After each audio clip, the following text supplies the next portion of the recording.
Is that I'm not here to defend the U.S. legislation. I'm here to describe it. It has many problems, and I'm happy to share those with you and discuss those with you. But I'm here basically to let you to describe what's going on at this point, and not to advocate on its behalf, or certainly not to suggest that it is the model that other people should adopt. It is a model, but it's not by any stretch of the imagination the model. Politics are extremely complicated. On the one hand, the main components of the legislation are the cultural institutions that I indicated before, the libraries, museums, educational institutions, and so forth.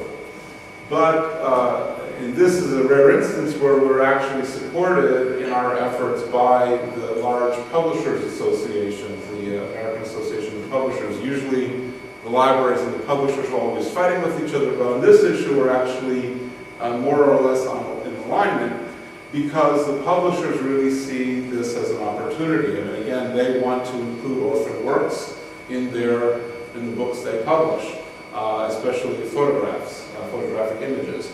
And they find the rights clearance process to be extremely difficult and uncertain if there's an orphan work they can't identify or locate the owner, and then they have to make a judgment call what do they do, so they want to get more certainty. So on this issue, the publishers have actually been working with us, and that's been very helpful.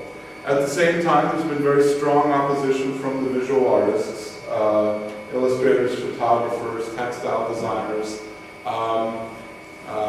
and the basis of their concerns, they say that because it is often difficult to identify who is the creator of a visual work. So if you have a book, right, the book on the title page, it has the name of the author and it has the name of the publisher. So you have a starting point for the search. But when you have a photograph, you often have nothing, no identifying information on the photograph.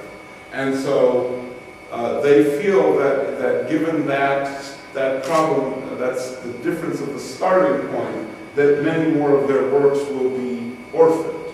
Now the question then is, what does that mean? What is the consequence of that? There's a lot of controversy about all of those issues, but there are two even more controversial issues. And these are, there's a good chance, if these issues are not resolved, then I think the legislation will collapse. So the first issue is the notice of use filing. And this is similar to the kinds of some of the things that we were talking about in the previous session, and also it's maybe a variation, a little bit of a variation of the database that Miles put together. And this is a provision that only exists in the House, not in the Senate. And this is the main difference between the House bill and the Senate bill. And so the idea of a notice of use filing is that prior to the use, the user must make a filing with the Copyright Office outlining the work that he plans to use and the nature of the search he made for that work. And the original idea behind that is that this is to prevent fraud. It's to prevent users from after the fact making up the search. And again, a lot of us were sort of saying, well, gee, that's what courts do. They determine whether people have committed fraud, whether they're lying, whether people are fabricating evidence. Why are we so much more worried about people fabricating evidence in this area than in any other area of the copyright law or the law generally? But nonetheless, the idea was to sort of make people file this before the use. And the original design would also be a dark archive, meaning that we couldn't search it. It wouldn't be searchable by owners. It would simply be a place where the user deposits the details of the search, and then in the event of a dispute, the user is able to, show, okay, I have done the search, and here's the evidence of the search, and not make up details of it after the fact.